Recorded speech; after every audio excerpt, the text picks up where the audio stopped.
Read it again, my mother hissed, nails tapping the courtroom rail. Slow this time. My name is Avery Collins. I'm 34. How does love turn into paperwork meant to erase you? The judge didn't look at me when my parents spoke. He watched their hands instead. My father's fingers clenched like they were holding invisible reins. My mother sat perfectly straight, lips calm, eyes sharp, as if she were choosing a couch fabric instead of my future. Behind them, my sister avoided my reflection in the glass wall. The glass worked like a mirror. It always does. It shows you who won't look back. Their lawyer stood and smiled, the kind that arrives early and leaves late. She's unstable with money, he said gently.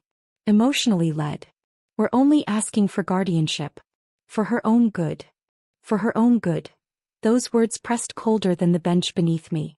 I rubbed my thumb over the edge of my old leather folder. The one I brought even though they told me not to. It felt warm, like it remembered me. The chair beside me creaked softly, as if it was waiting for a decision before it could breathe. I realized then, this wasn't about my savings or my house. It was about who gets to say my life out loud. The judge nodded once, slow, and turned to my lawyer. You may respond. The room shifted. Sound thinned. Even the air felt careful.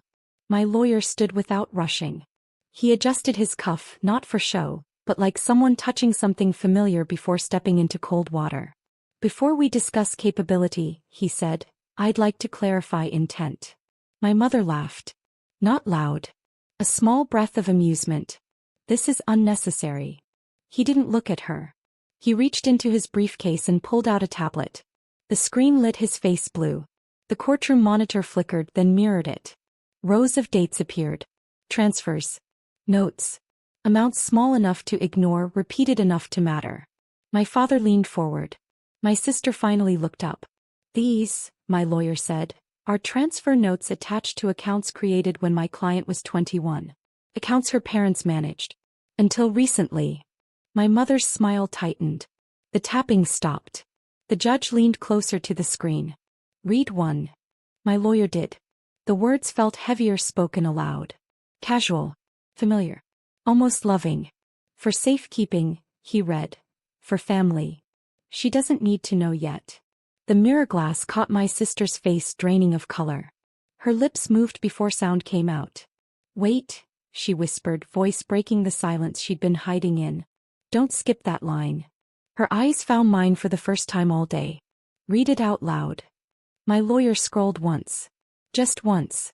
Like he'd been waiting for permission. Transfer note, he said steady. Dated 3 years ago. He paused, not for drama but because the room had gone too quiet. Even the air conditioning stopped humming, like it didn't want to interrupt. He read, move remaining funds before she asks questions. Sister will handle access. Parents retain control. The words didn't rush. They landed. My mother stood up too fast. That's out of context. The judge raised a finger. Silence snapped back into place. My sister's hands were shaking now. She pressed them under her thighs like that could hide it. The glass wall reflected all of us, lined up in truth we didn't choose. I saw myself there, still, small but unbroken. I saw my parents too. Not powerful. Just exposed. My father cleared his throat. We were protecting her. I almost laughed. Came up sharp, then dissolved into nothing. Protection doesn't steal quietly. Love doesn't move money in whispers. The judge turned to me for the first time. His eyes weren't kind or cruel. Just curious. Did you authorize these transfers? I felt the leather folder warm under my hand again. Like a pulse. No, I said. One word. Cling. Enough. The mirror didn't lie this time. The judge nodded once, then turned back to the screen. Continue. My lawyer didn't. Not yet. He let the silence stretch until it grew uncomfortable, until my mother shifted and my father's jaw worked like he was chewing something bitter. The courtroom clock ticked too loud. Every second felt like it was choosing sides. There's more, my lawyer said finally. He tapped the screen again. A new document opened. Not numbers this time. Messages. Short. Familiar. Written in my mother's careful tone. She's too emotional. If she marries, we lose leverage. Keep her dependent. It's safer. My sister made a sound, half breath, half sob. She covered it with a cough, but the damage was done. The judge saw it. So did everyone else. My mother shook her head, slow and disappointed, like I'd failed a test. She asked us to help, she said. She was overwhelmed. I thought of the empty house after my last birthday. The cake I cut alone. The mirror in the hallway that showed me smiling so they wouldn't worry. Or so I thought. I asked for advice, I said quietly. Not control. The words surprised even me. They didn't shake. The judge leaned back, fingers steepled. Guardianship, he said, is about care. This reads like ownership. My mother's eyes finally met mine. For the first time there was fear. My mother's lips pressed into a thin line. My father's hands tightened around the bench. The courtroom smelled faintly of old paper and polished wood, a scent that suddenly felt like judgment itself. My lawyer didn't rush. He let the tension hang, letting every heartbeat in the room echo against the walls. Then he clicked. Another file appeared. This one wasn't just notes or messages. It was a digital ledger. Every transaction, every transfer, every attempt they made to control me. Each entry carried a date, a tiny annotation, a signature they thought I wouldn't see. The screen reflected in the glass wall, and I noticed my sister's face again. Her eyes darted, trying to escape, but she couldn't. Not from me, not from the truth.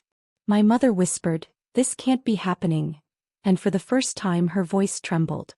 I felt something I hadn't in years, a quiet clarity. The anger simmered, but it was clean now, like water filtered through stone. The judge adjusted his glasses.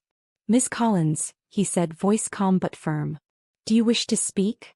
I looked at the mirror glass again, saw the line between them and me, and realized control isn't given, it's claimed. "Yes," I said, my voice steady. "I do." I stood, my folder tucked under my arm, the leather warm against my side. Every eye followed me, but I only saw my parents. Their posture screamed confidence, but their eyes betrayed panic. The kind that comes when you realize the castle you built is made of sand. I cleared my throat. "Everything you tried to hide," I said, letting my voice carry just enough, "was already recorded. Not just numbers. Not just notes. Every attempt to manipulate me, to control me, is here." I tapped the screen. Every transaction, every message, every subtle plan to sideline me glowed for all to see. My mother's hand twitched. My father's jaw worked like he wanted to say something, but the words caught in his throat. My sister's face was pale, a silent mirror of guilt. I leaned slightly toward the judge. I didn't need help. I never did. I asked for guidance. But guidance isn't ownership. And this, I waved toward the screen, isn't protection. It's theft disguised as concern. The courtroom air felt thick. Even the fans seemed to pause. My lawyer gave me a small nod, almost imperceptible, but it grounded me. I realized then, justice isn't loud. Sometimes it's just the truth waiting patiently until it's spoken. The judge's gaze returned to my parents. "Any final words?" he asked, slow and deliberate. My mother's lips trembled. My father's hands fidgeted with his watch chain. The silence in the room was sharp, like broken glass pressing against skin. I let my eyes wander over them, the people who claimed to love me but plotted my erasure. My sister's gaze was fixed on the floor, ashamed, as if looking at the carpet could erase what she knew. I straightened, feeling the weight of years of silent manipulation lift off my shoulders. "You taught me one thing," I said softly, my voice measured, almost calm. "That family isn't always protection. Sometimes it's the prison." And I just walked out of it. A subtle shift rippled through the room. My lawyer pressed a button. The ledger updated in real time, showing the completed transfers. Every asset, every savings account, every deed, they were mine now. No signatures needed. No permission required. Just years of careful preparation they never noticed. My mother's voice finally broke, fragile and thin. "Avery, what have you done?" I smiled quietly. Not triumphantly. Not cruelly. Just a truth they had ignored for too long. "I did what you never could," I said. "I claimed my life." The judge leaned back, folding his hands. "Case closed. Miss Collins retains full control." The gavel hit once. Decisive. Enough to echo through every hollow corner of their confidence. My parents sank into their chairs, stunned. Their lawyer muttered something under his breath, but it was lost beneath the sudden hum of the courtroom returning to life. Everyone else exhaled collectively, the tension finally released. I stayed standing for a moment longer, letting the moment settle. The ledger on the screen glowed softly, reflecting on the glass wall, doubling the evidence of my independence. I could feel it in my fingertips, the power of quiet, patient preparation. My sister finally looked at me. Her lips parted, but no words came. I didn't need them. The silence said more than any apology could. I let her guilt hang heavy and uncomfortable, a mirror to the choices they had made for years. I gathered my folder and walked slowly to the exit. Every step felt lighter than the last, like I was shedding layers of expectation and control. The courtroom doors opened, spilling me into sunlight that had waited patiently outside just for me. I didn't look back. I didn't need to. Justice had been quiet, precise, and undeniable. And for the first time I felt free. Should I continue with the next part, the final part 8? The air outside the courthouse smelled like rain and asphalt, sharp and cleansing. I paused, letting it touch my face, letting it remind me that the world still moved, indifferent and honest. I held my folder against my chest, the leather worn from years of unseen planning. My parents and sister were behind me, voices muttering, but I didn't hear them. The words didn't matter anymore. Their control, their smirks, their whispers, all dissolved into the distance. I walked to my car slowly, noticing the reflection in the windows of the buildings. I saw a woman who had been silenced, manipulated, almost erased. And I saw her again, standing tall, calm, composed. The same woman, but reborn from patience, strategy, and quiet persistence. That evening I returned home. The house felt different, not because it changed but because I had.